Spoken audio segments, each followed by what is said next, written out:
304.5 เมกะเฮิรตซ์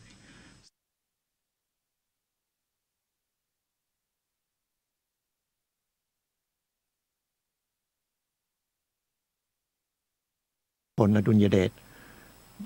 บรมนาถบพิตรในหลวงรัชกาลที่ 9 แห่งกรุงรัตนโกสินทร์นะครับก็ครบรอบ2 ปีท่านครองราชย์ตั้งแต่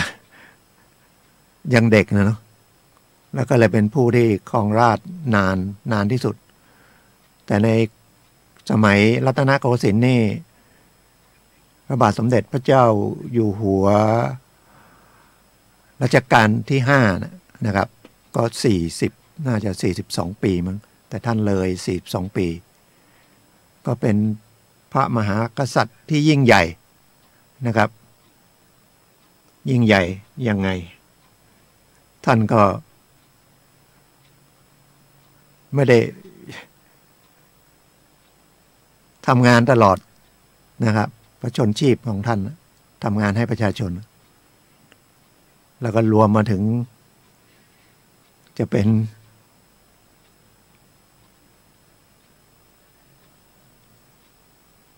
พระเทพก็มาลาตามท่านลูกท่านนะครับแล้วก็พระมหากษัตริย์องค์รัชกาลที่ 10ก็เป็นต่อมาก็ดำเนินการตามนะครับที่รัชกาลทำไว้ก็ขอนะครับเป็นธรรมะของพ่อการทำดีนั้นทำยากและเห็นผลช้าแต่จำเป็นต้องทำเพราะหาไม่ความชั่วซึ่งทำได้ง่ายจะเข้ามาแทนที่แล้วจะพอกพูนขึ้นอย่างรวดเร็วโดยไม่รู้สึกตัวนะครับความดีความเลวก็คืออยู่ในใจเรานะครับทำความดีมันก็ฝืน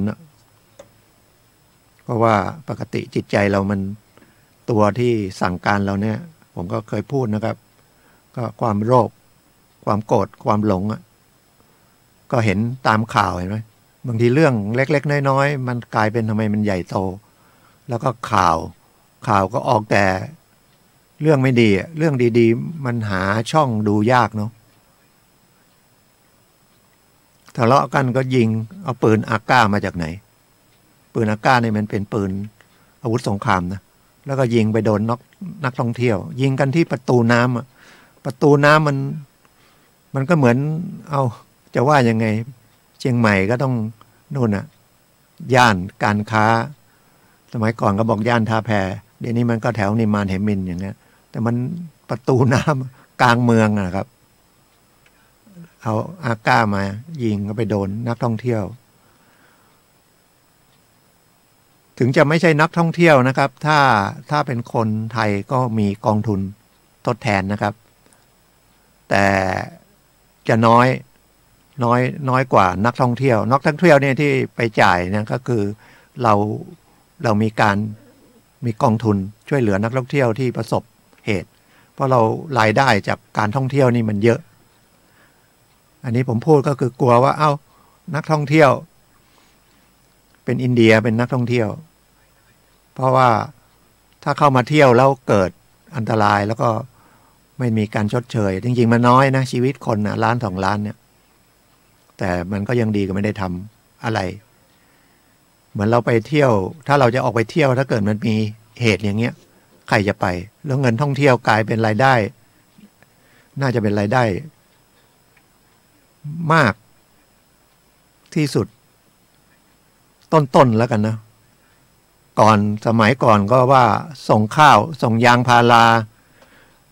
ส่งน้ำตาลอะไรพวกเนี้ยว่าเป็นรายได้ของประเทศเดี๋ยวนี้รายได้ทุกประเทศก็เป็นรายได้จากการท่องเที่ยวแล้วรายได้จากการท่องเที่ยวเนี่ยมันกระจายไปลงทุกส่วนงานนะทุกภาคก็คือประชาชนคนเล็กคนน้อยก็ได้ขายอาหารนะครับได้ทำโฮมสเตย์อย่างเงี้ยแต่มันก็จะไปลงใหญ่ก็คือคนบริษัทธรรมดานะครับ คนที่ลงทุนเยอะก็น่าจะได้ตอบแทนเยอะ แต่มันเป็นเรื่องของการกระจายรายได้รัฐบาลก็พยายามดูอยู่นะครับไม่นานนี้ก็ไปดูว่าคนที่เข้ามาในประเทศอ่ะโดยเฉพาะคนผิวสีดำเป็นต่างประเทศนะครับ เข้ามาเนี่ยมาตั้งเนี่ยมาทำสิ่งผิดกฎหมายไหมมันถ้าไม่นั้นมันเงินที่ได้จากการท่องเที่ยวเนี่ยเกิดคนเขาเปลี่ยนไม่ไปเที่ยว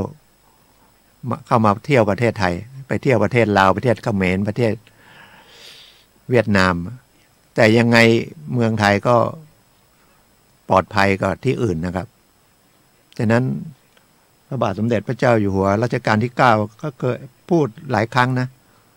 ไอ้จะให้ไม่มีคนเลวเนี่ยมันไม่ได้ไม่มีแต่ทำยังไงให้มันคนดีมาปกครองประเทศนะครับคนดีก็ท่านก็พูดอีกอันนึงนะครับตัดไว้อีกอันนึงนะครับว่าบุคคลเนี่ยถึงจะมีความรู้สูงมีความรู้มากอะไรเงี้ยแต่ถ้าขาดฮิริโอตปะคือไม่มีความละอายนะครับต่อบาปนำความรู้นั้นไปใช้ในทางที่ไม่ชอบก็ทำให้สังคมเดือดร้อนสองอันนี้นะครับสองอันนี้เราก็ควรจะมีอยู่ในใจเราอยู่ในจิตใจเราเรื่องฮิริโอตปะก็เป็นคำสั่งสอนของพระพุทธเจ้านะครับอายชั่วกลัวบาปแต่ทีนี้มันสติไม่ทันนะครับมันก็กระทำสิ่งที่ไม่น่ากระทำพ่อข่มขืนลูกจริงเท็จยังไงไม่รู้นะหรือแม่นะครับทำร้ายลูกหรือนักเรียนทำร้ายนักเรียนอย่างเงี้ยที่จริงข่าวพวกนี้มันน่าจะออกมาวันเดียวแล้วก็จบนะครับหรือเป็นละครที่มันสร้างสรรค์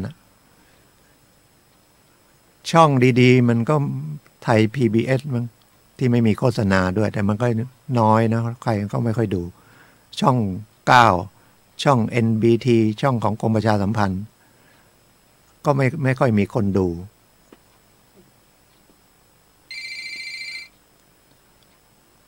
ถ้าจะใกล้เลือกตั้งแล้วนะครับจะใกล้เลือกตั้งแล้วก็น่าจะใช้หลักเนี่ยนะครับว่าเลือกยังไงนะครับเราถึงจะได้คนดีไปปกครองประเทศอย่าไปขายเสียงนะครับโทษมันก็แรงแล้วมันไม่ถูกได้เงินมาไม่เท่าไหร่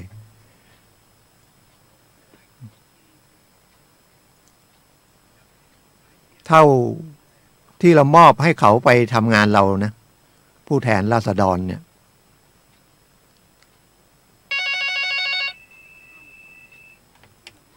มีเหมือนโทรศัพท์เข้าครับผม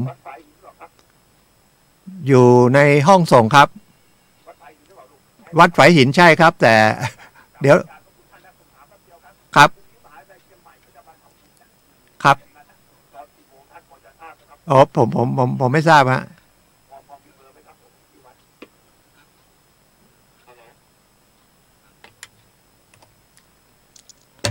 พอดีโทรเข้ามาแล้วก็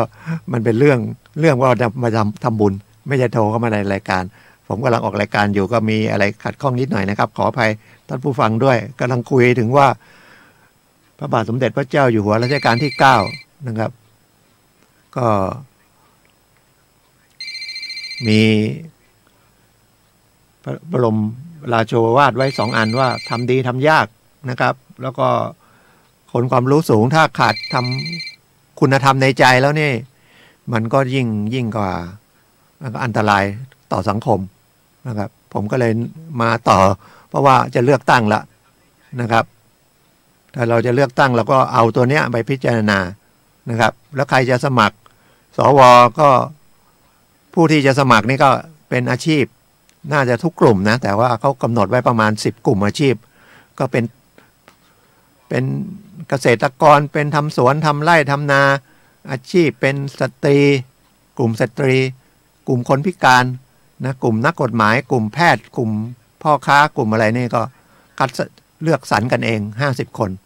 แต่เลือกต่างกับอำเภอขึ้นไปจังหวัดขึ้นไปถึงกรุงเทพนะครับ50 คนเอง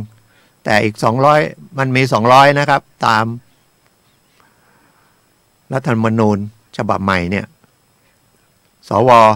มี200แต่ว่าเป็นสรรหาเหลือตั้งขึ้นมา160200ก็แล้วกันนะครับ200เลือก50แล้วสสมี350เราก็จะมีสิทธิ์เลือกสสนะครับเท่ากันเลือกได้350นะเพราะว่าเดี๋ยวนี้เลือกตั้งใหม่นะครับกาอันเดียวกาไปก็เลือกคนในเขตแล้วมันก็คนนั้นก็เป็นคนของพรรคเพราะเดี๋ยวนี้มันสังกัดพรรคและคะแนนพรรคก็จะไปรวมกันทั่วประเทศแล้วก็เอาอัตราส่วนนะครับมาเป็นว่าถ้าถึงเกณฑ์ก็จะได้สสของพรรคนั้นเพิ่มอันนี้คร่าวๆนะครับเพราะว่าเรายังไม่ได้เลือกตั้งแบบนี้มามันก็จะเปลี่ยนไปเรื่อยเปลี่ยนเพื่อหาทางให้ได้คนดีๆนะครับไม่นั้นมันก็จะไปแพ้กลุ่มเงินนะครับกลุ่มที่มีเงินเยอะๆนะครับแล้วเราก็อยากจะได้นะความโลภเราก็เลยเลือกผิดก็แล้วแต่นะครับเป็นเรื่องของการตัดสินใจเราเพราะว่าการเมืองมันพูดไปเดี๋ยวมันก็กลายเป็นแบ่งพวกกันอีกนะครับอีกอันนึงนะครับเกี่ยวกับรัชกาลที่9นะครับก็ผู้นำของรัสเซียนะครับวลาดิเมียปูตินเนี่ยนะครับท่านบอกว่าในหลวงไม่เคยไปลบราค่าฟันกับใครเลยแต่ทุกคนยอมรับทั่วประเทศนะครับยอมรับเป็น King of the King นะครับ King ภูมิพลเนี่ยแต่ไม่อยากจะพูดอีกอะนะบางคนประเทศไทยก็ยังบางคน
กฎหมายก็คือก็จะประกาศประมาณนั้นนะแต่จริงๆจะเก็บแค่ไหน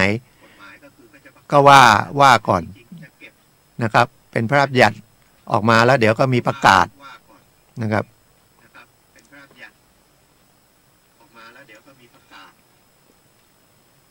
เสียงออกมาจากอีกลำโพงหนึ่ง นะครับไม่รู้จะเข้าไปในไมค์หรือเปล่าเดี๋ยว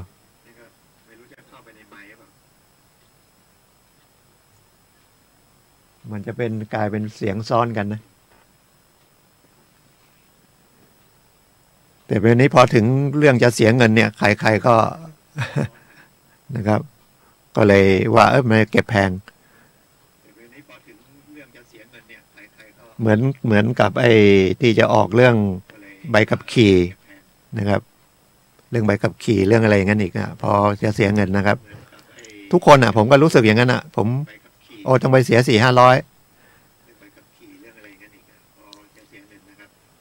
สียงออก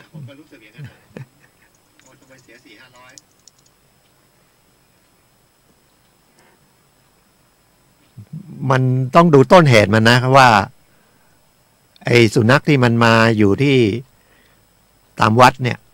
มันก็เป็นวัฒนธรรมไทยมีความสงสารนะครับจะเอาซื้อมาเลี้ยงด้วยนะ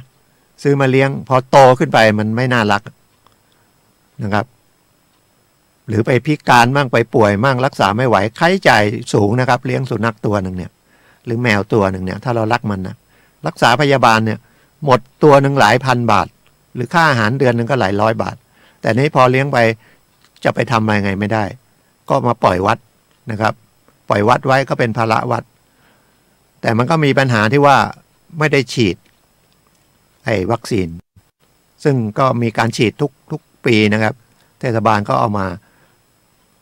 แต่ในนี้บางคนก็ไม่ได้เอาไปเพราะว่าบางตัวมันดุอ่ะบางทีมันก็ดุเนาะเอาไปฉีดยาไอ้วัคซีนมันจะมีปัญหาก็คือไปกัดคนแล้วคนจะเสียชีวิตการควบคุมผมเห็นด้วยนะแต่จะทำยังไง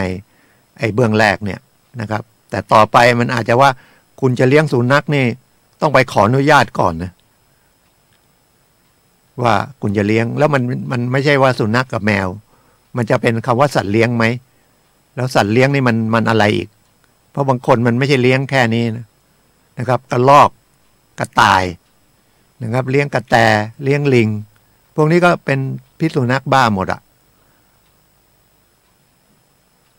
แต่การที่จะไปให้ขึ้นทะเบียนนี่ก็คือเขาก็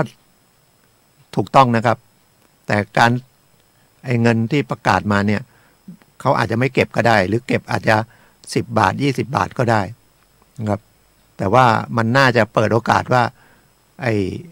รุ่นแรกๆอะนะครับไปขึ้นทะเบียนบางคนก็ยกเหมือนกับทะเบียนปืนเนี่ยมีปืนเถื่อนนะไปขึ้นทะเบียนการไปขึ้นทะเบียนเป็นประโยชน์ของรัฐบาลเพื่อจะได้รู้ว่ามันมีสัตว์หรือ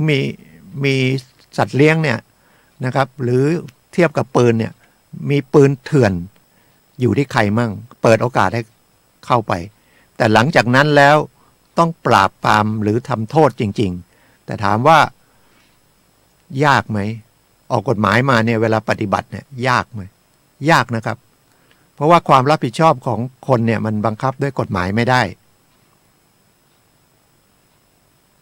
แล้วการจะเอาไปเนี่ยไปฝังชิปหรือไปใส่เครื่องหมายมันก็หลุดอ่ะบางตัวมันกัดออก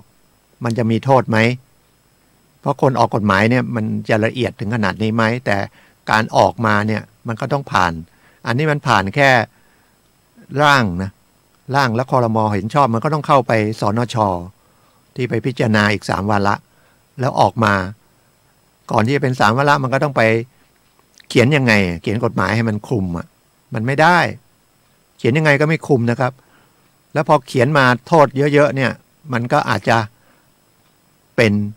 เรื่องของทุจริตก็ได้นะครับเพราะว่าถ้าเหมือนเนี่ยขับรถเร็วอ่ะถ้าไปเสีย1,000แต่บอกว่าเสียตรงนี้อาจจะเสีย300-500มีนะครับไม่ใช่ไม่มีแ แต่เราก็อย่าขับรถเร็วแต่ว่าคำว่าขับรถเร็วมีการเตือนอย่างนี้คือป้องกันอุบัติเหตุเราต้องไปมองเจตนาของกฎหมายแต่กฎหมายเป็นเครื่องมือนะครับที่มันไม่ดีเนี่ยมันไม่ใช่เครื่องมือมันคนนะครับคนที่ใช้กฎหมายจะใช้ยังไงตามเจตนารมณ์ของกฎหมายเพราะการออกกฎหมายแต่ละกฎหมายพอออกมาเสร็จแล้วจะมีหมายเหตุที่ออกกฎหมายนี้เพื่ออะไรต้องอ่านตรงนั้นนะครับแล้วต้องเอาตรงนั้นอ่ะเป็นเรื่องในการที่เป็นหัวใจของกฎหมายจะมีหมายเหตุนะครับเหตุที่ออกกฎหมายนี้เพราะอะไรแต่ก็ไม่ได้เขียนชัดเจนแต่ใครจะแปลความหรือตีความยังไงก็ว่าแล้วทีนี้ต้องไปไล่จากคนที่เขาอยู่ในคนที่ค้าสุนัขก่อนนะครับแล้วก็ไปที่สัตวแพทย์ก่อนที่รักษามานะครับแต่ถามว่าพลเมืองสุนัขเนี่ยแมวนี่มันเยอะนะครับไม่ใช่น้อยแต่ถ้าเป็นเราจะบอกฆ่ามันทิ้งเลยมันก็ไม่ได้อีกเพราะเมื่อ 2-3 วันเนี่ยนะครับ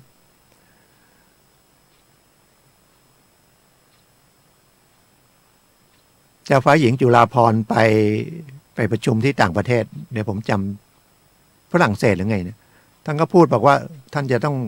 ปราบเรื่องพิษสุนัขบ้าให้หมดจะเอาไปฆ่าไม่ได้แต่สุนัขทุกตัวจะต้อง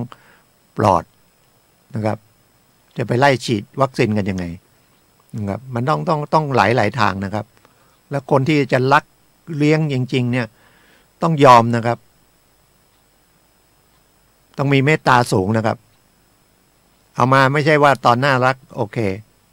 สนองจิตใจเราแล้วเดี๋ยวนี้ก็ทุกคนก็จะเลี้ยงสัตว์กันเยอะเพราะว่าไม่กล้ามีลูกเอาพูดตรงๆเลยนะครับอยู่ด้วยกันนะครับก็บางทีก็ไม่จดทะเบียนสมรสกันเดี๋ยวนี้เยอะแล้วก็พยายามไม่อยากให้มีลูกแต่สิ่งที่จะปลอบใจก็ต้องเป็นสัตว์เลี้ยงสัตว์เลี้ยงบางทีไปซื้อมาตัวตั้งหลายสตังค์นะครับคิดว่ามันนั่นมันตอบสนองจิตใจเราได้มันตอนเล็กๆมันก็น่ารักนะครับแต่บางสุนัขหรือแมวเนี่ยมันก็มีจิตใจของมันพฤติกรรมไม่เหมือนกันนะครับพฤติกรรมไม่เหมือนกันบางตัวมันก็ก้าวร้าวนะครับบางตัวมันก็ดุมันต้องเช็คมาว่าสายเลือดมันมายังไงหรือมันมีพฤติกรรมไม่ดีเนี่ยเรา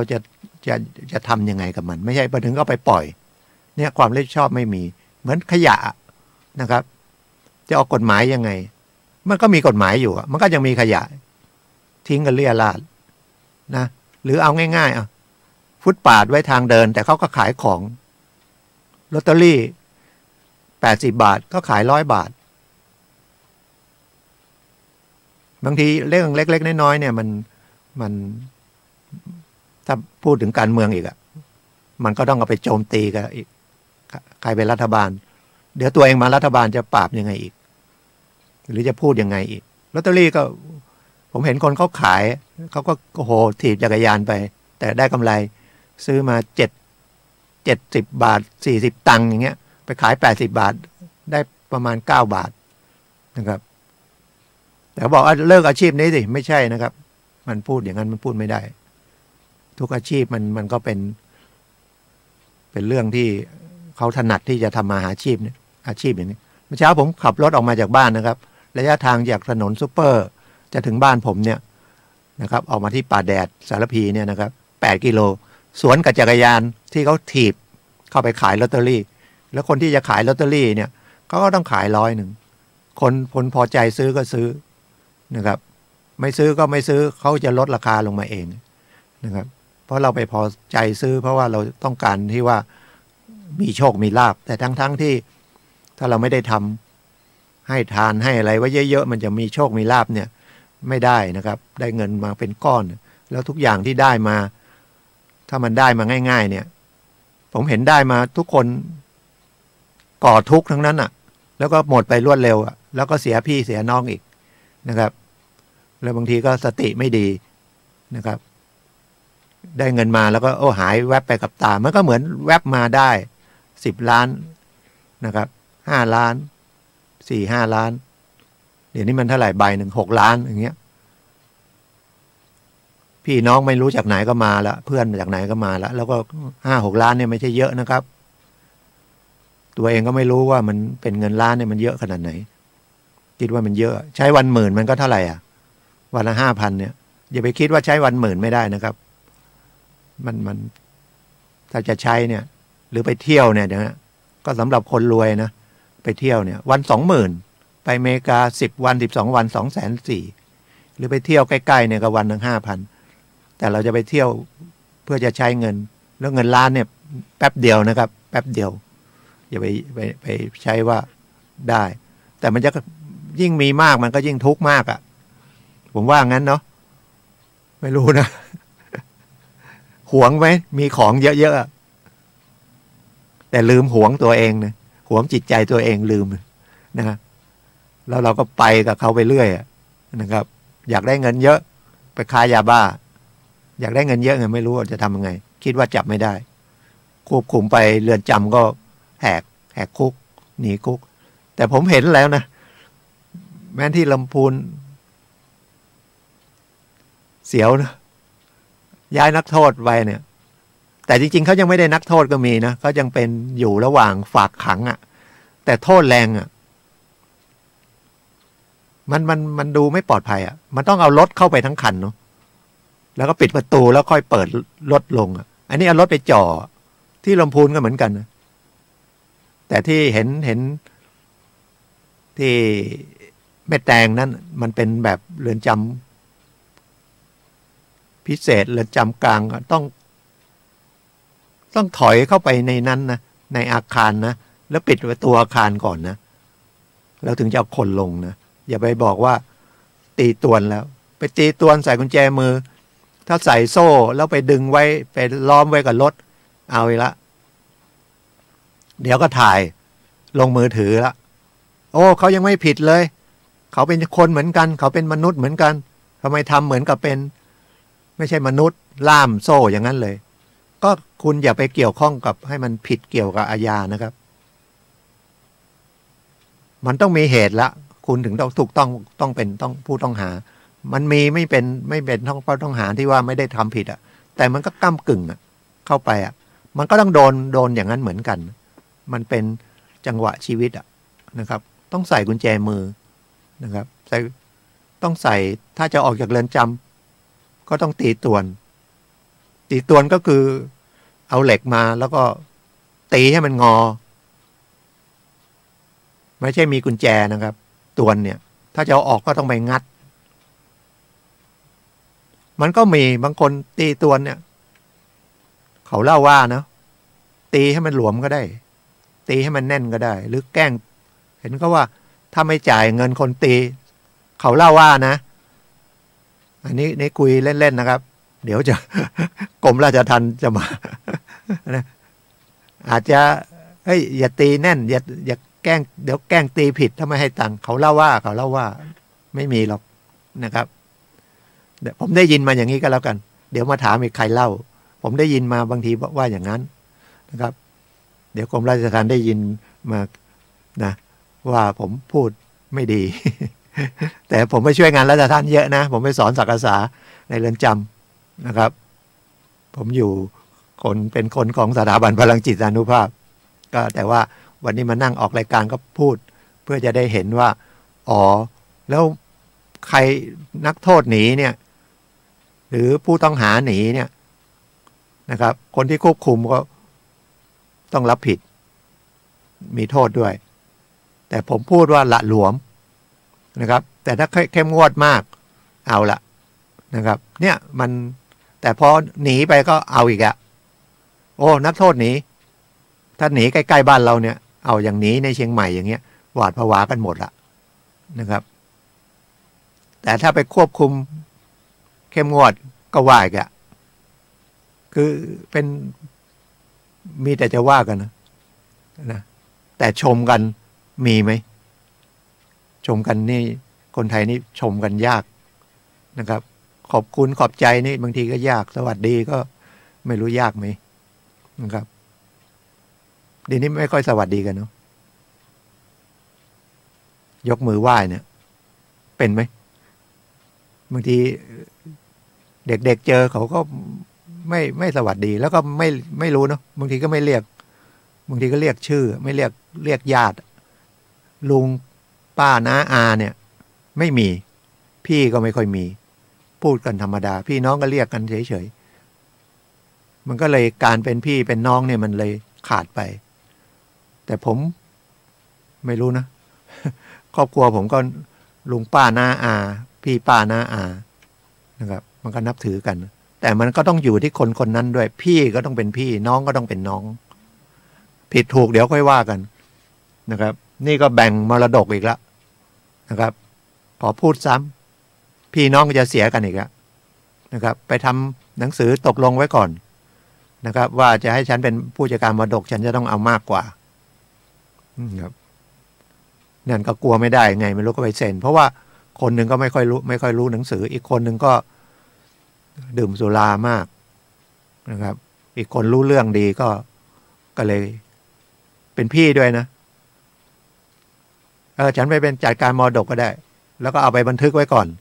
ให้ฉันจัดการแต่ฉันจะเอาครึ่งหนึ่งที่เหลืออีก3เอาไปแบ่งหุ้นแต่เมื่อกี้ก่อนเข้ารายการผมก็เลยมา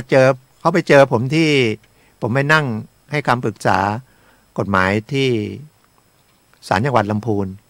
ก็ไปคุยกันว่าไม่เป็นไรนะครับ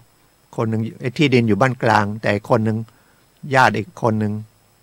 เขาอยู่บ้านทิก็เป็นคนบ้านทิเดิมแล้วก็ไปได้ที่แม่เสียพ่อแม่เสียก็ได้ที่บ้านกลางแล้วที่สมัยก่อนที่บ้านกลางมันก็ไม่มีราคาอะไรนะครับเดี๋ยวนี้มันเป็นเขตนิคมอุตสาหกรรมกลายเป็นตารางวาละ10,000ขึ้นไปอย่างนั้นนะก็ขาดเหลือกันนิดหน่อยมันก็จะไม่ยอมกันผมก็เลยพาเขาไปทำหนังสือให้แล้วก็พาเขาไปยื่นเรื่องที่ยุติธรรมจังหวัดตอนแรกก็ไม่เข้าใจนะผมคิดว่าไปยื่นที่สารกลางผมก็ไปที่สารกลางจังหวัดที่ลำพูนศูนย์ยุติธรรมเข้าไปก็บอกว่าเขามีหน้าที่รับอย่างเดียวแล้วก็ต้องส่งเรื่องไปตามพื้นที่ในนี้ของคุณเป็นเรื่องของอำเภอเมืองคุณไปที่อำเภอเมืองเลยนะครับผมก็ไปที่อำเภอเมืองแล้วก็นัดหมายกันตกลงคุยกันได้ก็ดีใจนะครับก็กังวลว่าเขาเสียเปรียบแล้วก็มีบันทึกไว้ด้วยเป็นคนห่วงคนอื่นนะแปลกเนาะผมเมื่อกี้ก็ดีใจนะครับก็โทรเข้ามาบอกว่าตกลงกันได้ละ4 คนก็4 หุ้น4 ส่วนก็บอกดีละนะครับก็ถือว่าเป็นบุญก็แล้วกันนะครับไม่ใช่เอามาคุยเป็นเรื่องว่าเอาความดีมาอวดนะมันก็ได้ทำประมาณนี้นะครับได้แค่นี้นะครับอย่างมาออกรายการนี่ก็อยากให้คนระมัดระวังนะครับช่อโกงก็มีประจำอีกละนะครับหลอกโน่นหลอกนี่ผมก็อยากเตือนนะครับแล้วเรื่องก็คุยเรื่องกฎหมายแล้วเนาะเรื่องตีทะเบียนก็เห็นด้วยนะครับแต่จะทำไงให้มันเขียนกับกฎหมายยากนะจะทำยังไงให้มันแล้วผมก็ยังคิดว่าถ้าจะขึ้นทะเบียนจริงๆจะให้คนไปเนี่ยคงไม่ไปเทศบาลต้องออกหน่วยแล้วทีนี้บางอย่างมันเอามาที่มันมีเยอะๆก่อนต้องขออาสาสมัครขอสัตวแพทย์ขออะไรนะครับคนของเทศบาลมาจัดการทั้งที่มันมีเยอะๆสุนัขแล้วจะเอาจับไว้ขังบางทีมันก็ไปเรื่อยนะครับถ้าในบ้านบางทีอย่างที่บ้านผมเลี้ยงมันก็ปล่อยนะมันก็ไป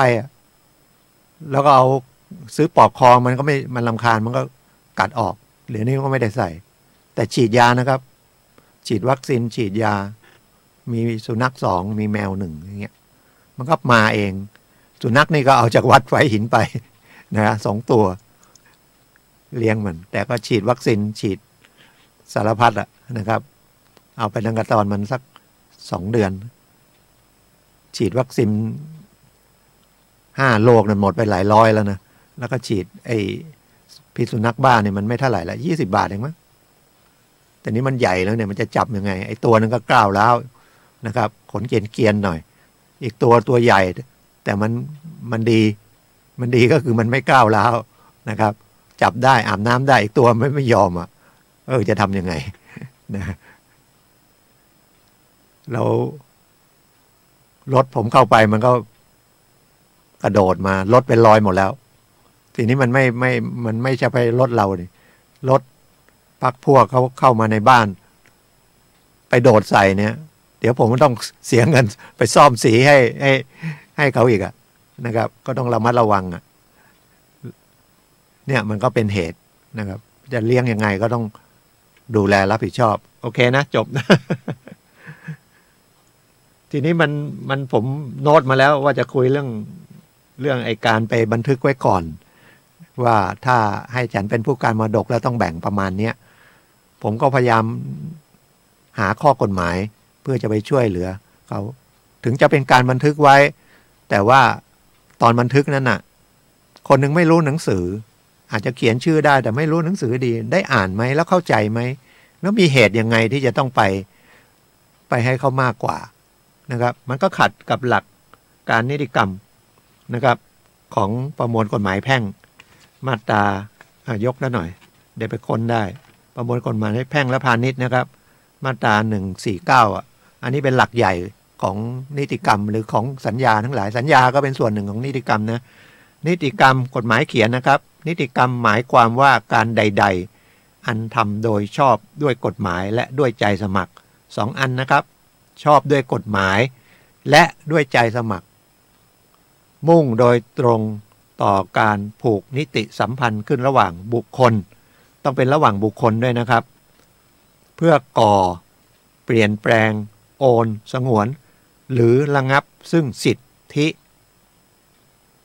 เนี่ยตัวเดียวเนี่ยมาตราเดียวเนี่ยไม่กี่คำเนี่ยตีความกันเถอะนะเวลาจะยกอะไรก็เอาตัวนี้ไปว่าทำนะโดยชอบไหมชอบโดยกฎหมายไหมก็ต้องไปดูนะครับแล้วมีอีกหลายมาตราชอบโดยกฎหมายแต่ใช้คำว่าการใดๆนะไม่ใช่ว่าต้องเป็นเอกสารนะการใดๆบางอย่างกฎหมายบังคับว่าต้องเป็นเอกสารและจดทะเบียนบังคับและเพื่อให้มันมีผลถ้าไม่ทำโมฆะคำว่าโมฆะเสียไม่มีผลก็กลับไปสถานะเดิมโมฆะนะครับบังคับกันไม่ได้ตามกฎหมายแต่จริงๆมันก็ต้องกลับไปทางสถานะเดิมนะการใดๆนะครับเหมือนซื้อขายเนี่ยไม่ใช่ต้องมีหนังสือแล้วถึงจะบอกว่าเป็นสัญญาซื้อขายคำว่าสัญญาเนี่ยตกปากตกคำกันหรือไม่ตกปากตกคำกันใช้นิ่งก็ได้ภาษากายเนี่ยเข้าไปในร้านอาหารนะชี้ที่เมนูก็ได้ชี้ที่อาหารก็ได้มีรูปอาหารอยู่ก็ชี้เดี๋ยวเขาก็ยกอาหารมาแล้วเราก็รับประทานอาหารแล้วถามว่าถ้าไม่จ่ายเงินเขาได้ไหมอันนี้สัญญาซื้อขายสมบูรณ์แล้วนะครับเพราะฝ่ายหนึ่งนะครับทำตามที่เจตนาของเราแล้วคุณชี้อาหารแสดงเข้าไปในร้านอาหารชี้รูปอาหารเขายกอาหารมาฝ่ายผู้ขายเนี่ยเขาแสดงว่าได้สนองเจตนาของคุณละคุณมีหน้าที่จ่ายเงินคุณจะรับประทานหรือไม่รับประทานนั่นเรื่องของคุณนะครับไม่ใช่บอกเอามาโต้เถียงไม่เห็นเหมือนในรูปอันนั้นไปว่ากันอีกทีหนึ่งถ้าจะหาเรื่องนะไปเจอคนหาเรื่องไม่เห็นเหมือนในรูปเลยหรือฉันชี้ผิดเอาละเป็นเรื่องทะเลาะเบาะแวงกันละมีไหมมีแล้วมันมีราคาติดไหมต้องมีนะครับร้านอาหารต้องมีราคาไม่ใช่มาแล้วแต่ถ้าเขาเก็บเกินราคาก็เป็นเรื่องนึงแต่เป็นถ้าอันนี้พูดถึงนิติกรรมเนี่ยมันเกิดละเป็นสัญญาซื้อขายละหรือขึ้นรถแดงคุณต้องจ่ายเขา20 บาทคุณบอกไม่ได้เขาบอกเลยขึ้นอย่างน้อย20 บาทไม่เกิน20 บาทแต่ถ้าเกิน20 บาทมันก็เป็นเรื่องอันนี้ก็ต้องร้องเรียนขนส่งแต่จะทำยังไงให้มันเป็นเรื่องขึ้นมายากแต่บางทีมันก็ง่ายก็ถ่ายรูป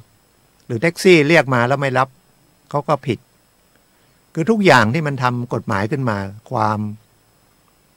สงบสุขของสังคมอ่ะแต่มันไม่ใช่มีแค่นั้นอ่ะมันต้องอบรมจิตใจด้วยดิครับเพราะทุกอย่างเกิดจากจิตใจเราที่มันมีโลกเนี่ยมันต้องมีศาสนาเพราะศาสนาควบคุมเรื่องจิตใจให้รู้จักอ่อนโยนให้รู้จักแบ่งปันนะครับให้เมตตานะครับถ้าไม่นั้นอย่างศาสนาพุทธเมตตาอันแรกไม่ฆ่าสัตว์ไม่ทำร้ายกันสองก็เมตตาอีกอะกรุณาไม่ต้องพูดถึงไม่ไปลักทรัพย์เขาชอบไหมล่ะลักทรัพย์เขาไปผิดลูกผิดเมียเขาชอบไหมโกหกพกลมใครชอบดื่มเหล้าดื่มได้นะไม่ใช่ห้ามดื่มแต่ดื่มนะดื่มสุราหรือเสพยาเสพติดเนี่ยนะสมัยก่อนไม่มียาเสพติดมีแค่สุราแต่คำว่าสุราเนี่ยนะสุราเมรยะเนี่ยมัชชะเนี่ยมันว่าของมึนเมามัชชะมันก็คุมมาคนก็เลี่ยงบาลีเอ้ยฉันเสพยาฉันไม่ได้ดื่มเหล้าฉันไม่ผิดศีลข้อฮะเอาจริงๆเลยในจิตใจเราเนี่ยเราจะรู้เลยโดยจิตใจอะถ้าจิตใจเป็นคนปกติเป็นคนจิตใจไม่ใช่ว่ามืดถ้ามืดนี่ไม่รู้นะครับเผลอเป็นลักมันก็ต้องมีกฎหมายเข้ามานะครับกฎหมายมันก็ต้องมีสภาพบังคับต้องมีโทษนะประหารชีวิตจำคุกกักขังปรับริบทรัพย์นี่เบาสุดปรับหนักขึ้นมานะครับกักขังก็ทำให้เสียเสรีภาพเหมือนกันแต่ยังไม่ได้อยู่ในเรือนจำแต่ยังประเทศไทยก็ยังไม่มีที่กักขังนะครับอาจจะเป็นพวกเยาวชนนั้นถือกักขังไว้ เพราะไม่มีโทษนะครับแล้วก็จำคุกแล้วก็สุดท้ายเลยประหารชีวิตแต่ก็ยังไม่มีประหารชีวิตมีไปเมื่อไม่นานนี้มีเพิ่งมีไปเพราะว่าทำไมต้องประหารชีวิตเพราะจิตใจของคนนั้นน่ะมันไปบังคับแก้ไขเปลี่ยนแปลงจิตใจเขาไม่ได้แล้วนะครับเป็นคนเรียกว่าอำมหิตอ่ะ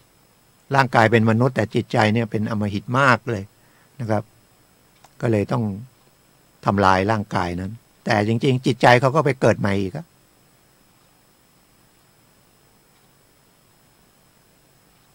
ถ้าทุกคนนะครับเหมือนอย่างพระบาทสมเด็จพระเจ้าอยู่หัวเนี่ยว่าให้นะครับมีอะไรก็แบ่งปันกันเศรษฐกิจพอเพียงก็คือทำพอไม่ได้นะไม่ใช่มันไม่หากำไรบางคนว่าพอเพียงอยากรวยทำไงโดยชอบได้นะครับคุณจะหายังไงก็ได้แต่อย่าให้มันผิดคำว่าผิดนี่มันหมายถึงว่า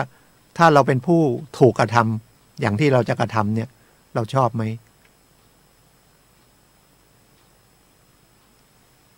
ทะเลาะกันก็ตีกันเลยทำไมทะเลาะกันก็เพราะความโลภแล้วก็โกรธแล้วก็มืดก็คือหลงก็จะเอาชนะนะครับความเป็นพี่เป็นน้องนะครับพาราดอนภาพเนี่ยนะครับความมีจิตใจเอื้อกันเป็นพ่อเป็นแม่เป็นลูกเนี่ยนะครับมันเปลี่ยนไปเยอะเพราะเราไปเจริญทางวัตถุมากเกินไปพอเจริญทางวัตถุมากเกินไปเราก็ต้องการวัตถุที่มันเกินโทรศัพท์มือถือเครื่องเป็นหมื่นเครื่องเป็น7-8 พันสมัยออกแรกๆเครื่องเป็นแสนนะครับมันไม่ใช่ซื้อมาแค่คมนาคมธุรกิจอะไรใหญ่นะครับเดี๋ยวนี้ก็ยังมีนะธรรมชาติของคนก็ซื้อเครื่อง2-3 หมื่น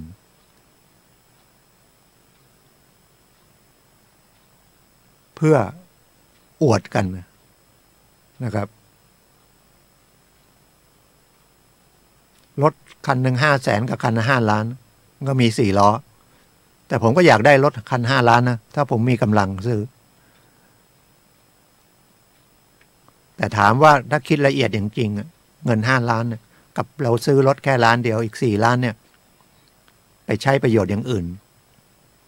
ดีกว่าไหมไปช่วยโรงพยาบาลไปช่วยนักเรียนโรงเรียนนะครับไปช่วยคนเขามีอาชีพช่วยเรื่องการศึกษาช่วยเรื่องการอบรมดีไหมถ้ามีกำลังจ่ายได้ขนาดนั้นนะ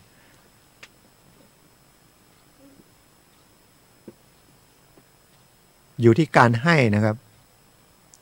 ให้ก็คือมันต้องยิ้มให้กันได้นะครับอันนี้รายการกฎหมายอยู่นะครับเดี๋ยว ว่าเป็นรายการธรรมะมีนิดหนึ่งเดี๋ยวยังพอมีเวลาอยู่ไหนๆก็พูดธรรมะแล้วคนเรามีกายกับใจแค่นั้นนะครับกายนี่เดี๋ยวก็แตกดับแล้วเกิดมาบางทีก็แท้งบางทีก็แท้งไม่ทันเกิดไม่ใช่เกิดมาแล้วก็แท้งยังไม่ได้เป็นคนเลยแท้งแล้วหรือเกิดมาแป๊บเดียวก็ตายก็มี2 ขวบ3 ขวบ4 ขวบ5 ขวบตาย40-50ตาย70-80ตายไหนๆก็พูดมาตรงนี้นึกขึ้นได้คนอายุ75ผู้หญิงยังอยากจะสวยไปผ่าตัดหน้าเสียชีวิตแต่เข้าไปชันสูตรแล้วตับแตกขี้โครงหักเพราะเหตุไรแล้วก็ฉีดยาชาตั้ง20 กว่าเข็มมั้งผมไปถอนฟันนี่ฉีดเข็มเดียวไม่เกิน2 เข็มนี่เราก็ยังกลัวเลยเพราะว่ายาชานี่ก็แพ้ได้เนาะแต่เนี้ยอยู่ดีๆไม่ยอมรับธรรมชาติอายุ75ไปเสริมสวยผ่าตัดแต่ตายกลายเป็นซี่โครงหักตับแตกหมอก็ต้องเรียกโดนสอบแล้วก็เป็นคลินิกที่ยังไม่ได้จดทะเบียนเรียกว่าคลินิกเถื่อนก็ได้เพราะอะไรเราไม่ยอมรับตามธรรมชาติว่าเมื่อเกิดมันก็เริ่มแก่แล้วในตัวเรามันก็จะมีเชื้อโรคอยู่ในตัวเราเชื้อโรคในร่างกายมีทุกคนแต่ว่ามันจะออกอาการมากอาการน้อยก็แล้วแต่เรามีภูมิคุ้มกันเรามีความแข็งแรงทางร่างกายขนาดไหนในจิตใจเราก็มีนะครับมีทั้งตัวดีก็ตัวบุญนะครับกับตัวไม่ดีก็ตัวที่บาปอยู่ในนั้นเราจะให้บุญมากหรือบาปมากอยู่ในใจเราฝึกได้อบรมได้ร่างกายเราก็ไปออกกำลัง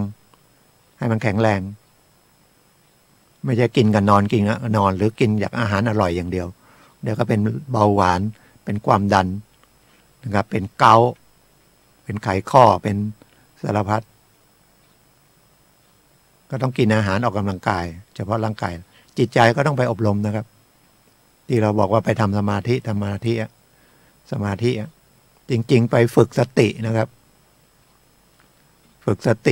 ติจะช่วยให้เราคิดต้องเป็นสัมมาสติอีกด้วยนะคิดที่ถูกคนรู้นะครับคนรู้อันไหนถูกอันไหนผิดแต่มันหักห้ามใจไม่ได้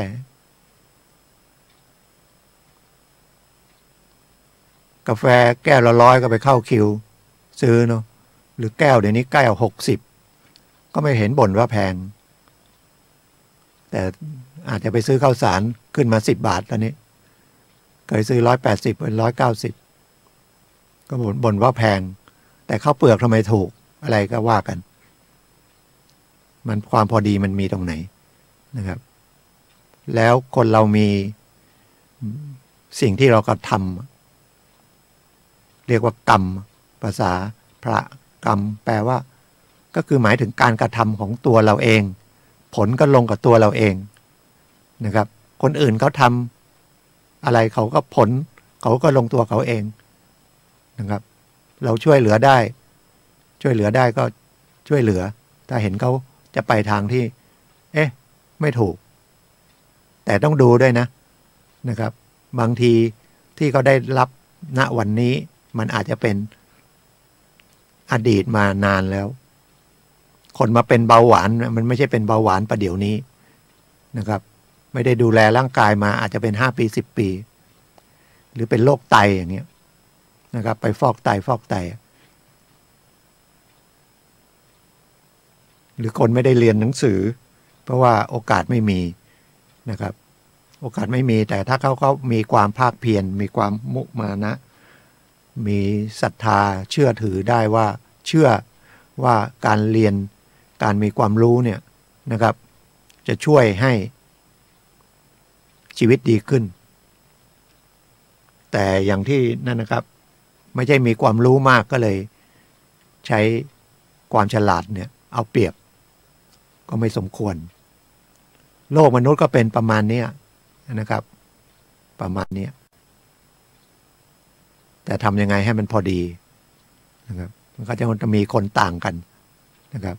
คนที่เหนือกว่าก็ควรจะให้คนที่น้อยกว่าแต่การให้เนี่ยมันก็แล้วแต่นะครับให้ได้ทุกคน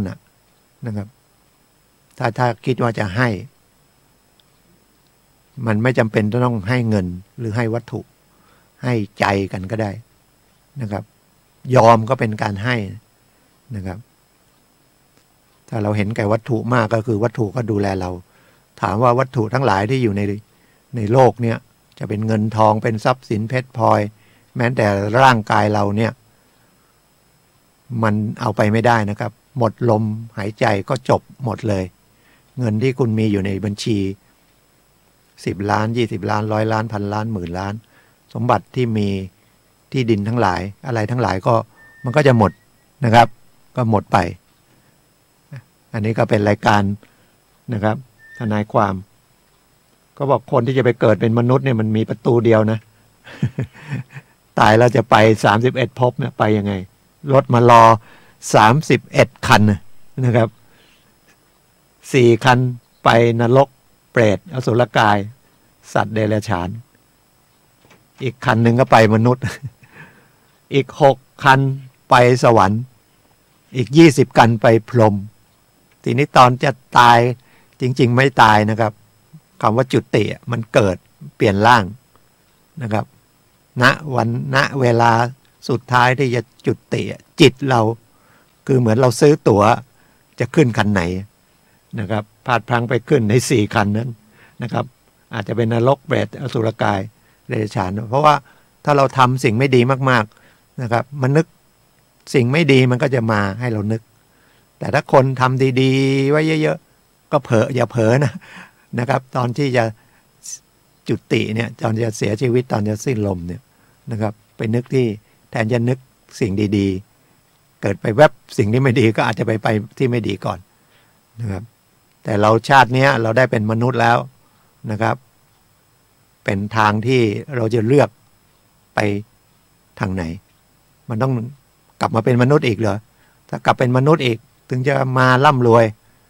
มาสะดวกสบายเลยมันถึงจะยังไงมันก็ต้องมีทุกข์พอมีร่างกายมันก็มีทุกข์แล้วครับคนรวยไม่เจ็บป่วยเหรอไม่เป็นโรคมะเร็งเหรอคนรวยก็มีสิทธิ์เท่ากันคนจนก็เป็นมะเร็งคนรวยก็เป็นมะเร็งนะครับแต่บอกว่าคนรวยก็เสียเงินมีเงินรักษาก็เห็นรักษาไม่หายถ้าจะหายก็หายไม่หายก็ตายผมเห็นบางคนเสียไป4-5 ล้านอยู่ได้5-6 เดือนหมดไป4-5 ล้านก็ตายคนจนอาจจะอยู่ได้นานกว่าก็ได้นะครับแล้วก็ไม่ได้เสียเงินรักษาไปตามธรรมดาคุยกันเล่นๆนะครับรายการกฎหมายผมอาจจะเป็นกฎหมายด้วยอาจจะเป็นหลายๆอย่างด้วยนะครับเดี๋ยวก็ต้องเป็นรายการของท่านอาจารย์สุนัยนะครับพลังแห่งชีวิตเดี๋ยวขอท่านพระครูช่วยนะครับออกรายการนะครับ เดี๋ยวผมจะออกยังไงไม่นั้นเดี๋ยวให้คุณอาจารย์ตุนัยเข้ามา ต่อนะครับก็วันนี้ก็ขอบคุณทุกท่านรับฟังนะครับขอทุกท่านโชคดีนะครับแล้วถ้ามีอะไรก็0896355649นะครับแล้ววันที่21อันนี้ลืมไปตุลาอาทิตย์หน้านะครับจิตอาสาสมาธิสาขา24เรื่องของสถาบันพลังจิตเรื่องของกฎหมายผมยินดีนะครับหรือเรื่องอื่นก็ได้นะครับคุยกันนะครับ0896355649วันนี้ก็สวัสดีครับพบกันใหม่เสาร์หน้าครับขอบคุณครับมีเปลี่ยนแปลงมีจิตแจ่มใสอรุณทอแสงมีนายแหน่งร่วมแรงร่วมใจพลังยิ่งใหญ่รวมใจชาวเราที่มาความรักแรกเริ่มเหมือนเพิ่มฟ้ากว้างสาดแสงสว่างส่องทั่วภาสุธาภูเขาขวาง